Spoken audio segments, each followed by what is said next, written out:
The perfect way to appreciate the majesty of Milford Sound is to enter it from the sea. Sailing from Sydney to Melbourne, then Burnie, and 3 days across the Tasman Sea, we reached New Zealand and Milford Sound. Suddenly, from the blackest of nights, the jagged mountain peaks of New Zealand's South Island emerged from the gloom. It was only 4 a.m. and Volendam dawdled for a while, waiting for the first bit of sunlight to emerge and lighten up the scene a bit. We could see the lighthouse at the entrance to Milford Sound winking to us, but we had to wait until the pilot boat came out to put a pilot on board to help navigate this big ship up that narrow sound. And here we go. With the pilot on board, we can now move into the sound.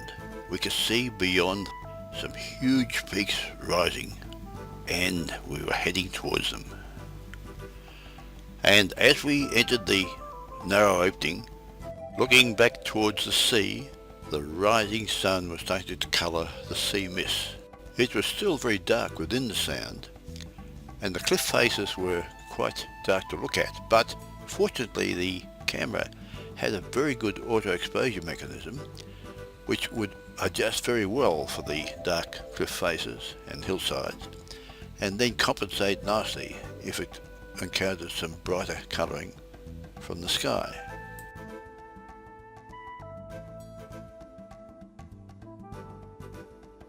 The pilot boat accompanied us all the way into this amazing waterway.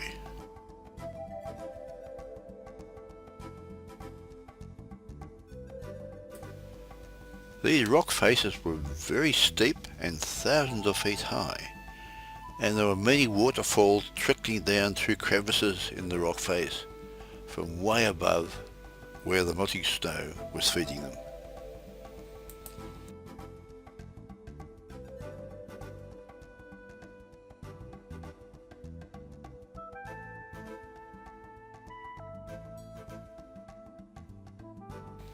This waterfall has made its way through crevices in the rock face right down to the sound from thousands of feet above.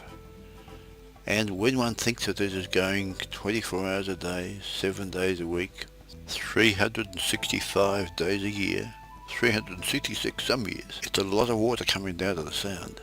This is Mitre Peak, which rises 5,640 feet straight out of the waters of Milford Sound. That makes it pretty tall, and there's melting snow from here which provides a lot of the water going to the sound. Under this melting snow is also a perpetual glacier. It's there forever. It doesn't melt, it stays there. And here we see two frolicking New Zealand fur seals enjoying playing games in the cool water of Milford Sound. Milford Sound is 16 kilometres long and is not usually as serene as it is now. We are extraordinarily lucky. In fact, this area receives such a large amount of precipitation that it leaves 3 to 4 metres of permanent freshwater layer above the warmer seawater below. The incomparable spectacle of Milford Sound, with waterfalls plunging hundreds of metres into the fjord, is really dramatic and quite unforgettable. The rising sun is now starting to touch the tops of some of the high peaks, and I think we have a rare treat today of taking in the extraordinary majesty and the cathedral silence of this area from probably the best place we could, aboard the MS Volendam, although not so silent where the ship is right now.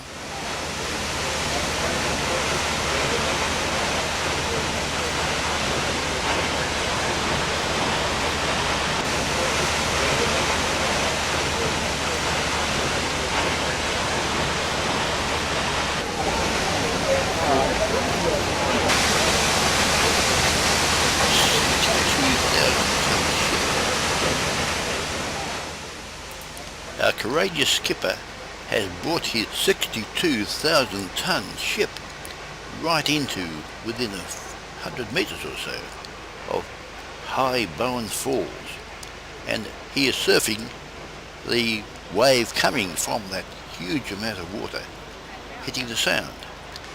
Bowen Fall is 537 feet or 161 metres high.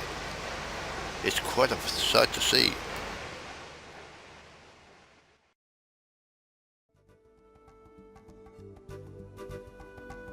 Later in the day, we would head out of Milford Sound and further south and go through Doubtful and Dusky Sounds before going around the very southern tip of the South Island between it and the island offshore, Stewart Island, and heading north then toward Dunedin. We had first seen Milford Sound 40 years ago, flying a little Cessna over snow-covered peaks into a stormy Milford Sound, but today was very, very different.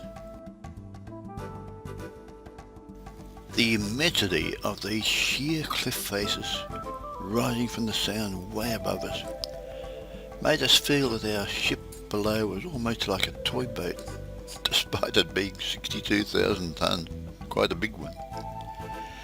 And I guess we just couldn't take our eyes off this quite astonishing scenery.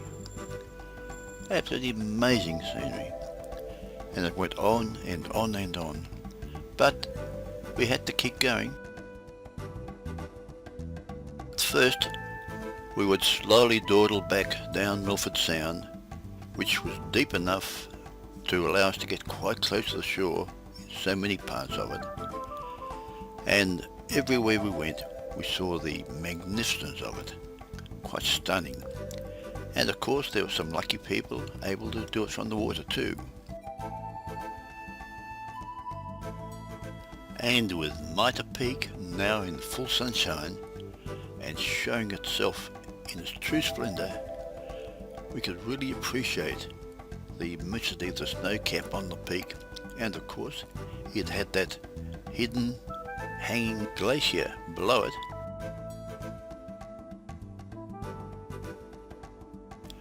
Volendam stopped briefly to allow some passengers to disembark and travel overland to Dunedin to join us there next day.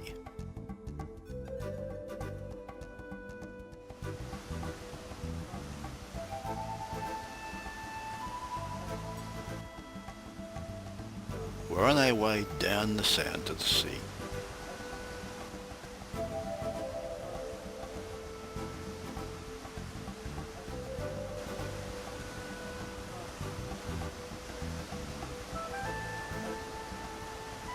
And several cruise boats emerged to enjoy the delights of the Sound and wonderful Bowen Fall.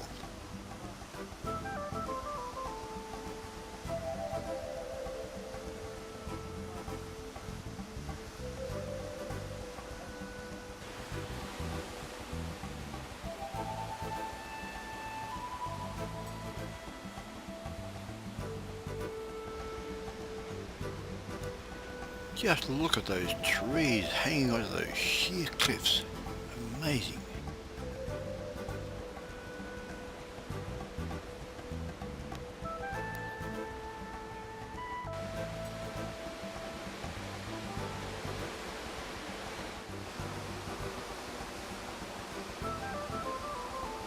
On the way down the Sound, the smoke from our diesel exhaust shows that we will not leave the Sound as pristine as it was when we came here.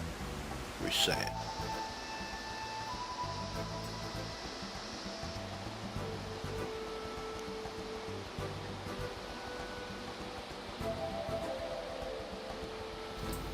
Reluctantly, we now return to the sea and head further south down the coast of New Zealand's South Island under the long white cloud.